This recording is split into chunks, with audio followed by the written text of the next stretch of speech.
think of Colorado Springs, we think of all the outdoor spaces. However, today we are in downtown where we're going to go to a free, that's right, I said free museum.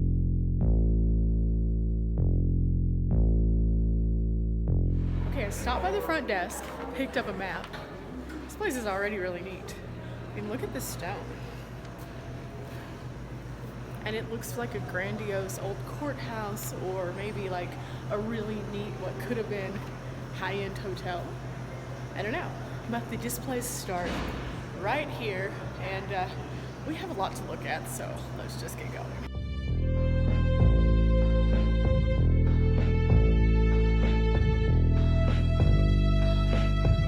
First stop today is going to be the story of us. This is going to give us a behind-the-scenes look at the history of the Pikes Peak region. Now, I love this museum because it's solely focused on one region. So, all of the different displays that we're going to see are going to be related to right here in this area. Did you know that one of the Olympic training facilities is right here in Colorado Springs? You can come out and you can tour it and do all of that stuff.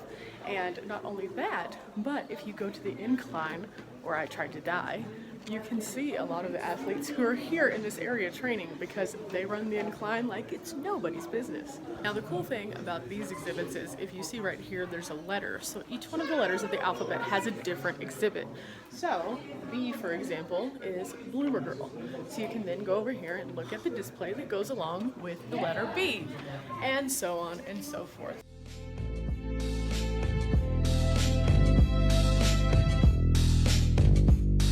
Yeah. E is for Elvira. Did you know that Elvira was originally from a suburb of the Colorado Springs area? I didn't until today. Apparently she started out here, she go-go danced for a little while, and then she moved out to Vegas where she patented her look and her interesting personality. Hello, darling. It's me, Elvira, Mistress of the Dark, the couch potato's favorite tomato. Here's one that threw me completely off. Tesla. T is for Tesla. Not the car, the person. The person actually lived outside of the Colorado Springs area in the Pikes Peak region, and that is where he came up with a lot of his interesting ideas. But apparently, after leaving the area and going to New York, he never returned. He was sued for his electric bill, his utilities, and unpaid caretaker wages. M most certainly should mean military here because there are so many people stationed in this region. Letter U is for the USS Colorado. Now you might be thinking, how in a landlocked state do you have a huge battleship? Well, good story. They actually commissioned the USS Colorado, and the people were so proud they wanted to launch it off to sea the right way. So they bottled up some Colorado river water and took it and smashed it over the boat, sent it a sail, and they are very proud of all of the servicemen and women who have been a part of the history of the USS Colorado. A short walk across the hall and we're at our next exhibit, which is called Behind the Lens. Now this exhibit is going to be a little bit different. It's going to show us how the power of photography has told the Pikes Peak story for all of these years.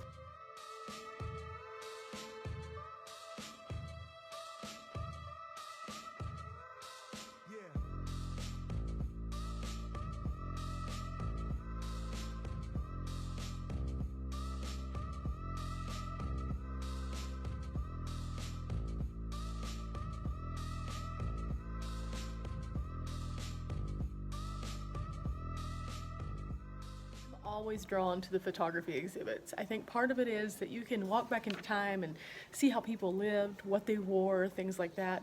But it's also fascinating to see how the photos were captured because unlike now where it's so convenient, we have our phone, we point, we click and we shoot, we're done. They had to have a process, like a lengthy process for each photo that they did. So they had much more meaning to them than the thousands of photos that we delete off our phone because we didn't like the way our face looked. So I think it's very interesting to see these photos and how they kind of evolve over time as the technology improves and becomes more simplistic. So in 1935, the game changed when Kodak released the Kodachrome, and it made lifelike color photos accessible to everyone. And from there, it all just kind of went and went and went. And publishing became more and more popular, it was easier, and everyone could do it. I love how as you're transitioning throughout the years also, you see a dramatic difference in the photos, going more from like commercial use or newspaper use up to a more recreational use. You can actually see when people started like taking interest in just capturing their moments. For example, this little guy down here, a few years before, would never have been considered to be a photo that would have been taken because it would have cost too much. It would have just not been feasible. But once the individual camera was introduced, we could capture all of our moments, and we have ever since. Okay, this next exhibit, guys, is another hands-on exhibit, and I'm really excited because it's something I'm familiar with, the Everyday Viewmaster. Now, I'm pretty sure I had a blue one with a little orange handle, and it made this really weird noise because I used it so much. But for those who aren't familiar, they have these little slide cards. They have, I think, 12 images on each one of them, and you can put them in like so, and then whenever you do this, it turns to the next slide. So you look through, preferably at light so that you can see it, and ooh, this has petroglyphs, cave dwellings. So this is the modern version, and then you have the original viewfinder version, which is this guy right here. Now, we can't pick this one up because it's kind of wobbly. I'm not going to do that, but we actually are going to place these inside it, and this is going to take 2 hands. Eee. There we go.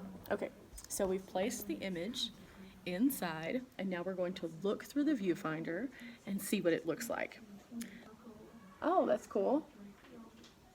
Okay, so my interpretation of this, obviously, is this was the first iteration of it, but it does make the photo, this photo right here, appear a little bit more three-dimensional. We're now in a very special exhibit here at the museum entitled Disinformation Through the Lens of Roland Reed.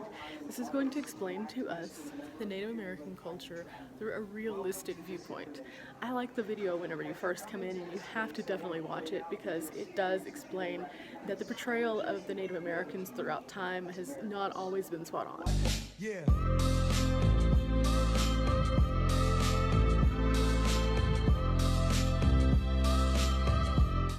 So this is about Roland Reed. This is him. He spent 6 years taking photos of Native Americans and also opened up a shop where he would help them in selling their Native American wares. As we enter in the gallery itself, they do have these opportunity books. Each one of these has a description of the images that we're going to be seeing so we can better understand them. I think this is a great touch because a lot of times whenever you're passing through a gallery, especially if you don't have the context behind the photo, you just stop, you take it in, and then you move on. But this allows you to connect even more with the exhibit, which is very nice and a great way for people who are trying to explore the piece of history that this offers to really have that moment with the art.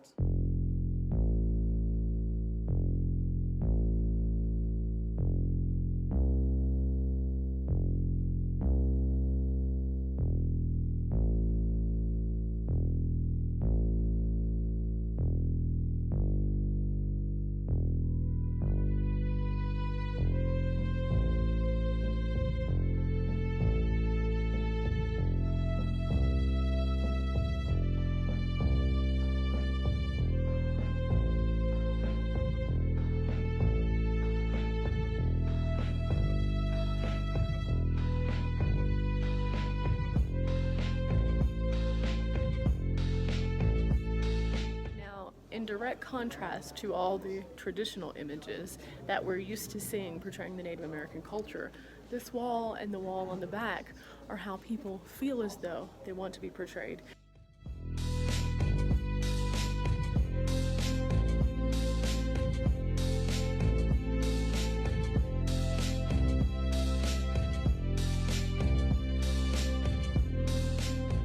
This room is filled with the works of Francis Drexel Smith, This is a popular artist from the area who took in all of the things that were around and created these beautiful works. I really love some of these that really reflect the scenery of the great outdoors that we've been in, but some of them are more traditional and look like just the regular family homes. And with that being said, it is time to go upstairs. There are two options for up. You can go up in the old elevator, or you can take the stairs.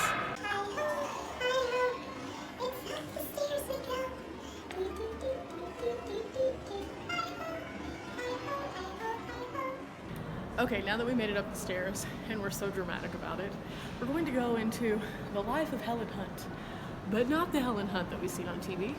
This is a very different Helen Hunt, and I'm really gonna have to research to see if that's why the other one's name is Helen Hunt.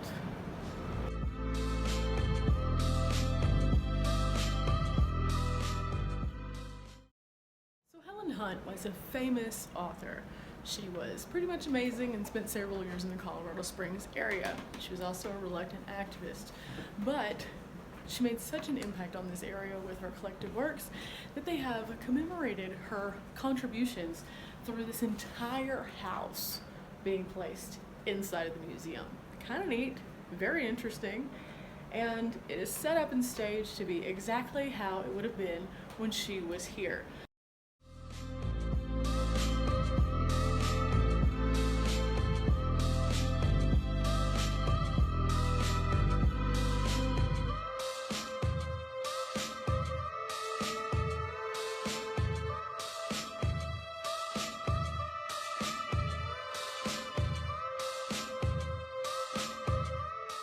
Let's talk about Miss Helen Hunt. She was an acclaimed author and poet, quite possibly deemed one of the best on the continent. Definitely deemed the best female on the continent. She demanded to be treated with respect, just like the boys in her boys' club. So she demanded higher pay, equality, things like that. And she was standing by it. She wasn't going anywhere. She was in the same social circles as people like Ralph Waldo Emerson. So she clearly knew what she was doing when it came to this world of providing this amazing content for people. I would say that people like her were the modern day news people. They just did it in a more eloquent way. Just beyond the Helen Hunt area, we get to this big opening, and this is a whole different world. This is the Pikes Peak regional area.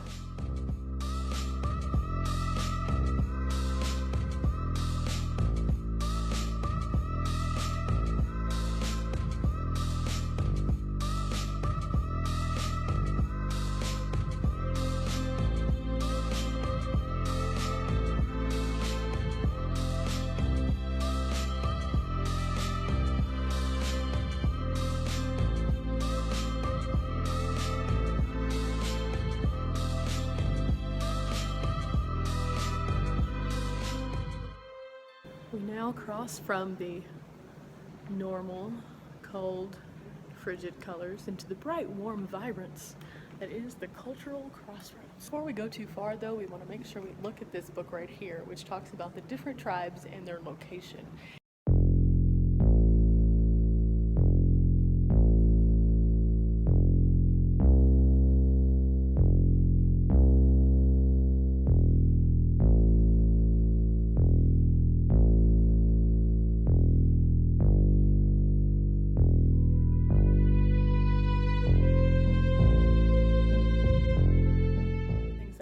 Really appreciated about the Native American culture is that they always use these bright, bold colors to express different things.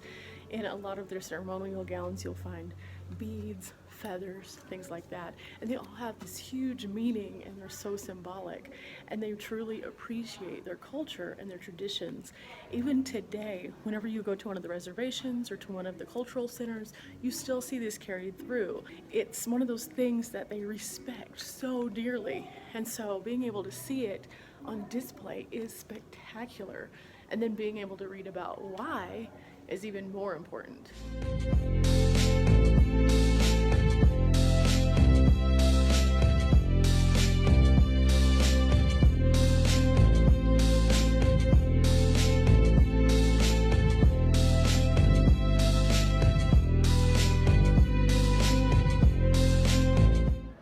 As we enter the open spaces, even the ceilings have these ornate details.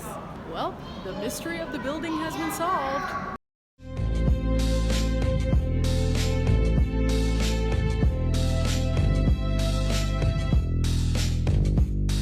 Yeah.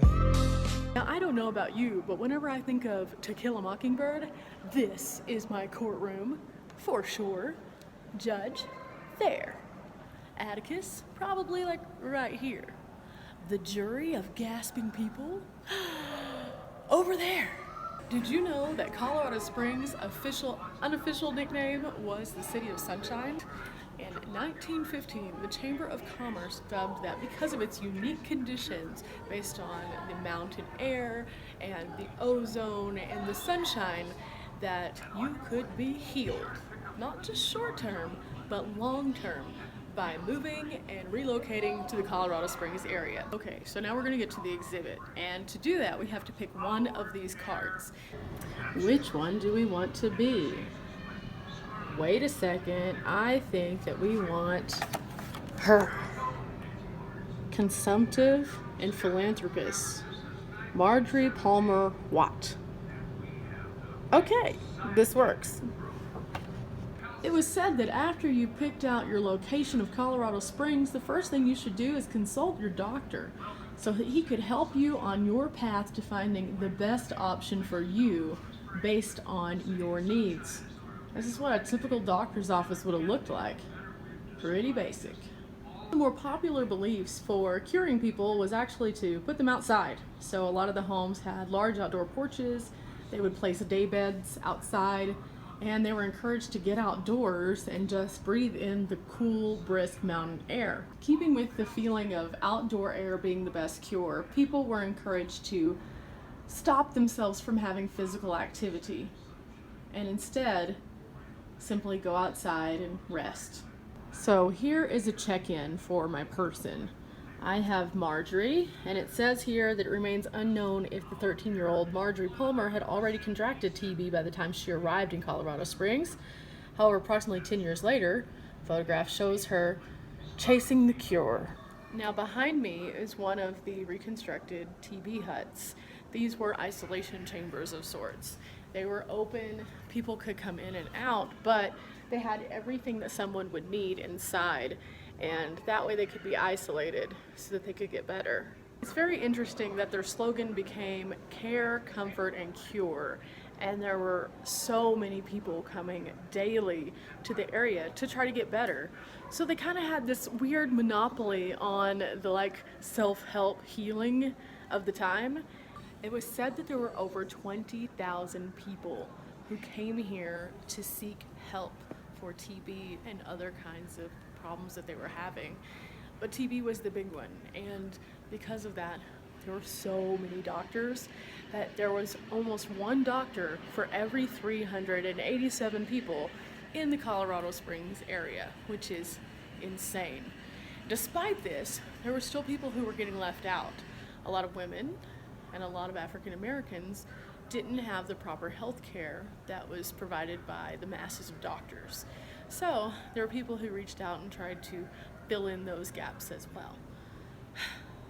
It's crazy to think that there were that many people who flocked to one place because of the air. Okay guys, it's time for us to read what happened to our person. After only 7 years of marriage, her husband died of tuberculosis. 4 years later, she opened a nutrition camp for malnourished children. And also, it looks like she donated securities. She provided a memorial wing. And then she later succumbed to tuberculosis at the age of 44. I think this just goes to prove that no matter how many awesome, amazing things that you do, how wealthy that you are, some things you just can't prevent. So you live life to the fullest, you do the best that you can, and you seek help when needed. Period. In 1942, the contrast of Colorado Springs area dramatically changed because they brought in Fort Carson, and with that, tons of people. The housing market couldn't quite hold up. They didn't know what to do. They were in a little bit of a panic. They had to accommodate all of these soldiers. And so that forced some of the traditionally racially divided neighborhoods to have to integrate. So if there were a few holdouts, good for you, military. You made them think. You made them come around, and guess what? Welcome to the modern century. So, now that we have gone through a walk of history of the Pikes Peak region, Colorado Springs, all of this area, and seen all of these amazing things, it's great to know that this amazing free museum exists. I'm so happy it was rainy. Otherwise, I probably wouldn't have ever made it down here. But now that I did, I'm really happy I did, because now I understand the region that I'm in even more so, and it's kind of awesome. We're trying out the elevator. Oh no! Oh no! I think we went too far. Go ahead and press whatever floor you guys are trying to get to. Thank you! Oh, definitely went too far.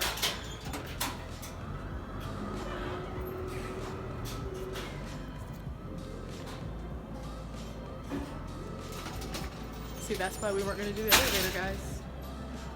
That's why we weren't going to do the elevator.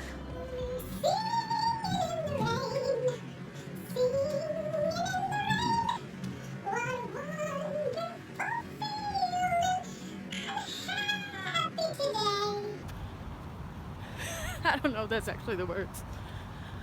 But it's raining. It's a great day to have a great day.